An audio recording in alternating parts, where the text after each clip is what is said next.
எக்காலத்திலும் அவரை நம்புங்கள். எக்காலத்திலும் என்று சொன்னால் என்ன அர்த்தம்? மே மாசம் பிரதர், ஏப்ரல் மாசம் இல்லை, உங்க சிச்சுவேஷன், எந்த சூழ்நிலையில அவரை நம்புங்க, எக்காலத்திலும் அவரை நம்புங்க. ஆனா ஒன்று விஷயத்தை மட்டும் செய்யுங்க. என்ன செய்யுங்க?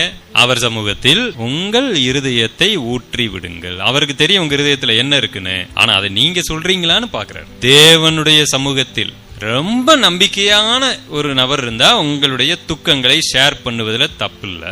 ஆனா அதை ஒரு உபதேசமா வச்சுக்கிட்டு பாஸ்டர் கிட்டையும் ஃபாதர் கிட்டையும் நான் என்னுடைய தவறுகளை சொல்ல வேண்டும் என்பதை யாராவது உபதேசமாக்கினால் அதை நீங்கள் பின்பற்ற வேண்டிய அவசியம் இல்லை.